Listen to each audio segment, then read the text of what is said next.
Hello everyone. So what I'm going to show you here is how different lenses can distort a cube. And um, let's start here with it's a 5mm lens, and you can see that um, the cube's quite distorted. It's there's three vanishing points here, and they're all within the frame. And when you do that, you're going to get some distortion because in all our cases with our naturally looking through our own eyes, you can't get both vanishing points in a cube without turning your head. Certainly not three vanishing points. So let's have a look at where they are. So they're about here. If we look at the lines here that build the cube, you can see that we're very close. So when you pull your points in,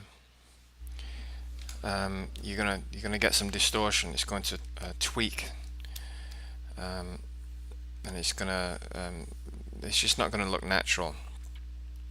So you always want to make sure that that your vanishing points are not too tight together. If you pull them in this way,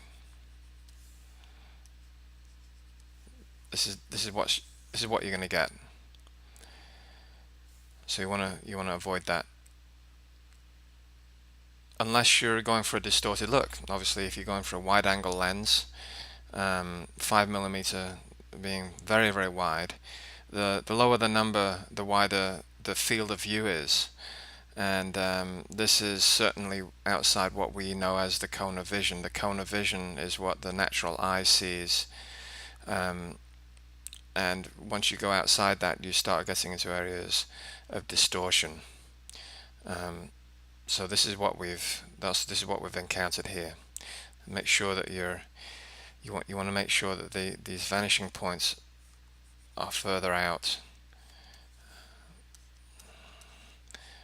Therefore, you'll get out of this problem of distortion. Let's look at a 10mm lens. This is 5mm right here, 5mm lens. Watch how the vanishing points start spreading out and how the distortion becomes less. So this is where we're at with our vanishing points here. See the vanishing points on the 5mm lens. Here are the vanishing points on a 10mm lens. You can see the difference. They're starting to pull out. Okay, and certainly the lower vanishing point is gone. So again, the more you pull them out, the narrower the field of view is, and the higher your lens number goes. The more you pull them in, the wider your field of view is, and the lower your lens number becomes. So this is a 10mm lens, and our vanishing points are spreading out here, and this is becoming less distorted. Let's look at a 15mm cube, a 15mm lens.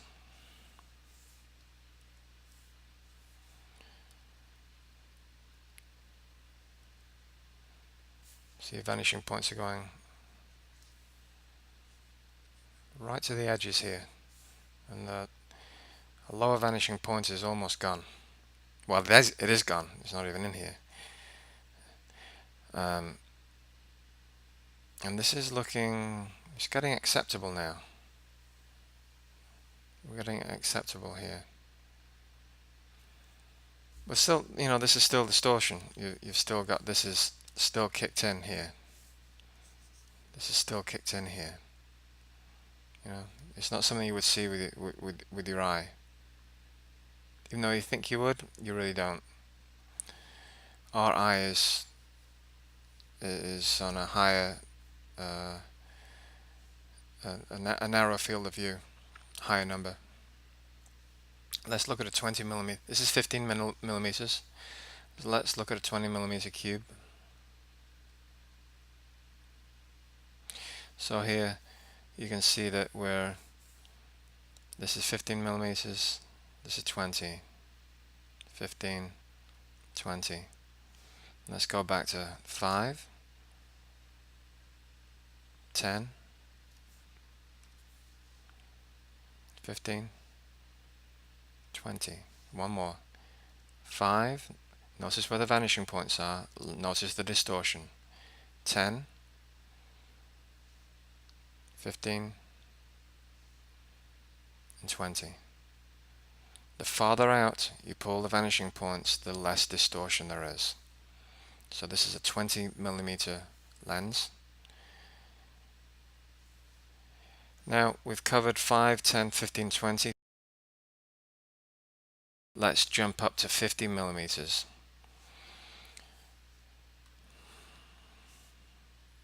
So here you see a 50 millimeter lens. And our vanishing points are way out here now. And let's go through the sequence again. 5, 10, 15, 20, and 50. Notice the difference between the 20 millimeter and the 50 millimeter lens. The vanishing points are pulled way out. The longer the lens gets, the narrower field of view you have, and things start getting stacked up. For example, if you photograph, if you're in New York and you photograph downtown buildings on a wide-angle lens, and then photograph them again with a long lens, and the long lens, they get very stacked up. It gets very, very graphic. The verticals become very, very vertical, and horizontals become very, very horizontal, because you have a narrower field of view. The vanishing points are very far apart. So you see here in this image that the verticals here,